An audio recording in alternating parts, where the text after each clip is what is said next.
Hi comrades, so today I will be shooting a video on masters in Germany, and I'll be answering multiple questions along the way. So I've broken it down into specific questions. First question is why masters, correct?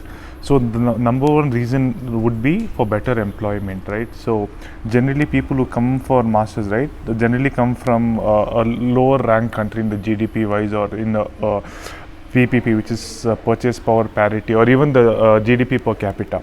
Correct. So whenever you go to a country, you'll definitely aspire to go to a country which is better in terms of earning and quality of life. Correct. Second one is quest for knowledge. So you feel that your bachelor's or whatever you studied didn't give you enough knowledge, or didn't give you the relevant knowledge which you want, and now you realized what your interest or passion is, and you feel that you to gain more knowledge, to understand that topic or subject better, you are going to for your masters in that particular subject or that particular reasons. Third reason being interest in that field. So sometimes you might not know what you want, but you know, okay, I've narrowed it down to this field.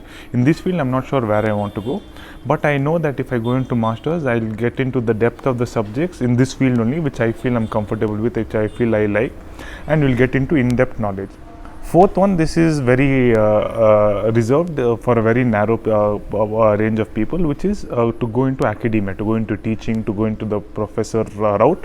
So you definitely need a master's to do a PhD. Many colleges will offer PhD without masters, but the most conventional route is do a undergrad, do a master, MS, and then you can do a PhD. Correct. So this is the first question: why MS? So you need to figure out your own reason of why you are doing your MS. The next thing would be why Germany, correct? So so there are multiple reasons, and I've given almost 10 reasons in this question. So to understand in depth, so that like any research you do, right, you'll have some backing. So the first one is free education, right? Free education is not 100% free. There are two caveats, there are two catches to this. First one is you need to give a 320 euros every semester. It's called the semester fee. This will cover your exam fees, right? So this 300 euros will cover your exam fees and your transportation. So you'll have free public transportation throughout the city, whichever you're studying in, if you have this card, this student card. And the second reason, the second thing also is not free, is because you need to have a blocked account. So before coming to Germany, if you're coming as a MS student, you need to at least have 8,000 euros, okay, in your blocked account, so that the German government is sure that you are not going to come there and leech off their system. You're self-sufficient, you have enough money, and this money will be for this year. So this money will be given to you in annuity, like in per month basis. You cannot, as soon as you land in Germany, you cannot remove all the money. It will be, I think, 864 euros per month will be given to you, so that you can survive on this money. So this is what the government thinks is sufficient enough money for you to live a decent life, correct? And there's another. So these are the two caveats, and then there's a state called Baden-Württemberg, wherein any college you go to, any private, public university you go to, you have to pay a fee of 1,500 euros per year, right? So if you're looking, you can look into that. So if you're shortlisting universities, make sure, like if you feel you want free education, as in you don't have to pay any tuition fee, you can stay away from the state. But the state has a lot of good factories. BMW is based on, and multiple very good factories are based in this state. So this state has multiple cities, but that's what it is, correct? So this is the first reason, free education. Now the question might be coming, how are they doing this, and why are they doing this? So the 300 euros is the basic.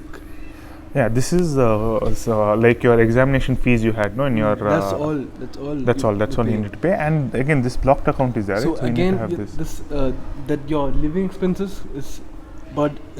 This is not included in this. So living expenses include in this 8K, correct? Okay. This is the blocked account. So this will have to pay for your rent, food, and all of that. Okay.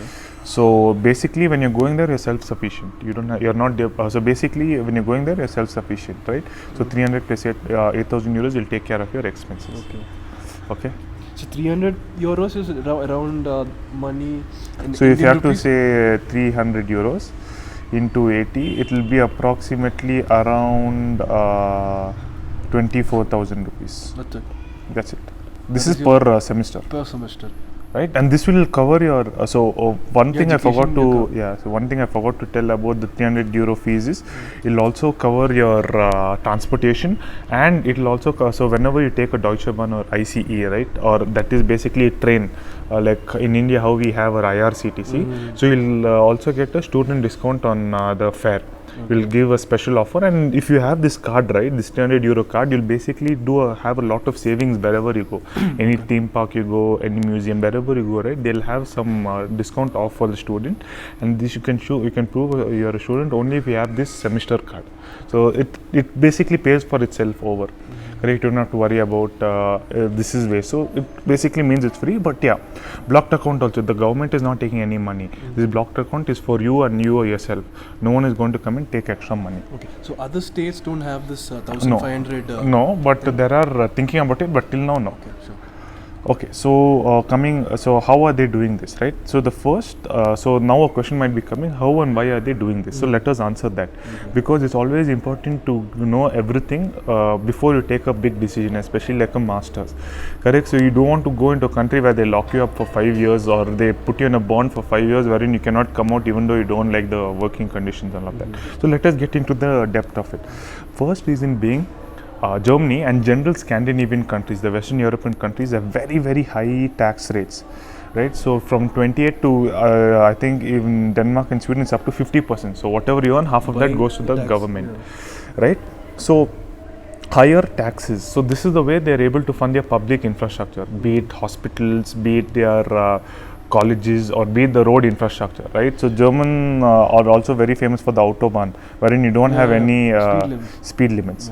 Correct. So yeah, so higher taxes, very high taxes is how they are able to fund this. The public thing. Correct. Now the second thing is, once you have this highly skilled labor, as in like they are very smart, to get into a university you'll have a lot of competition, and to get into that you'll have brains, obviously, right? So to get into that, right, you'll have basically you have skilled labor, highly skilled, efficient labor, right? And these people, once they start working in Germany or any country with free education, will start paying taxes. So this is like a virtuous cycle where like it keeps on going. So now the new batch comes, they graduate, they start paying the taxes, so that it enables another new batch to come in. So it's a virtuous nice cycle when people who go to Germany are doing. Now you might be thinking, okay, what if people come to Germany only for the free education and leave?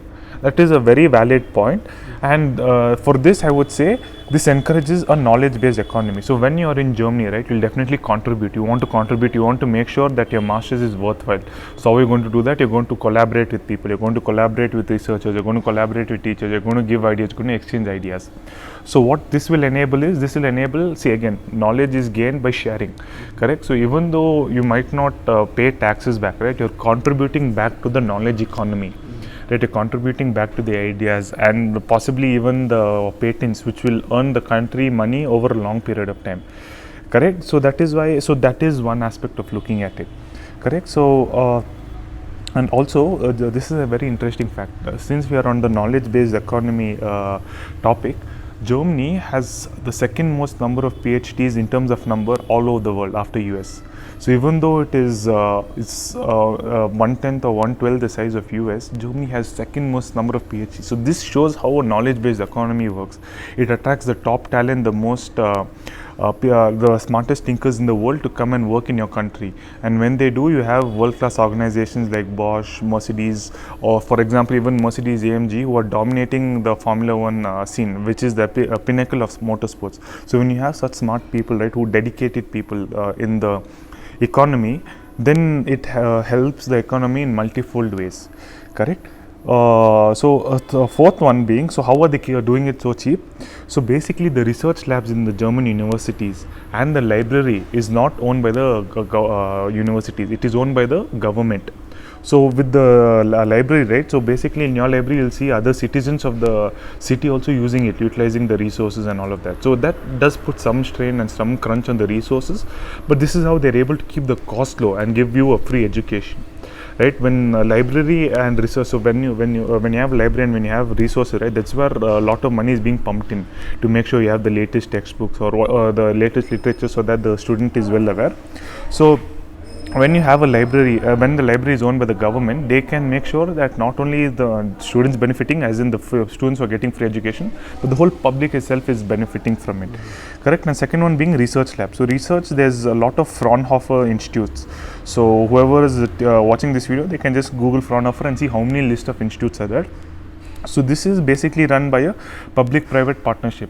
So basically, you'll have these industries which will be mandated by the government to contribute to these research labs.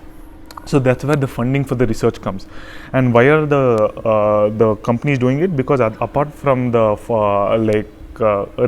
mandate from the government, they'll also get some cheap access to cheap research facilities. Correct. So they can test out their ideas, they can test new products without actually investing in R&D and infrastructure, because they already have this lab. And the other 50% is given by the government, which is basically students, and also students also can learn from the industry. You can, so this basically encourages a very healthy dialogue between the student and the industry, which is what especially for STEM courses, which is what is important for engineering. That's where you learn what the industry is doing, and you can upgrade yourself accordingly, right? So this is another way.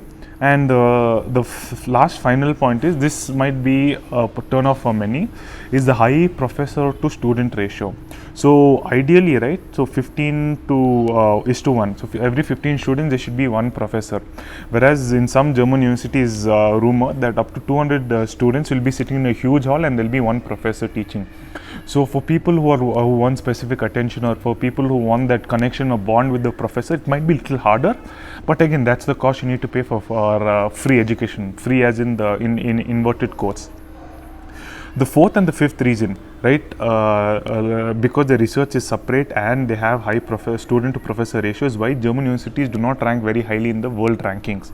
Even though they are world class in terms of the education they offer and the research they do, the problem is when you take these metrics, right, of how they rank world class universities, US will always come on top, because the research labs are run by the universities as well. So any patent, any papers published is published by the under the college's name, under the aegis of the college. Whereas if you say take Germany, right, it's run by it's taken from the research lab, the Fraunhofer in this case, so that it doesn't directly credit to the college, which makes shows that the college is not doing research, whereas it's absolutely false. And high professor to student ratio is also another reason why IITs are not very, like, even though they are very good, the international student ratio and the high professor to student ratio makes pull some points down. So that's why it's not as good as, say, the American universities, even though they are of the same caliber. So now I've gone into the depth of how and why the Germany is offering free education. So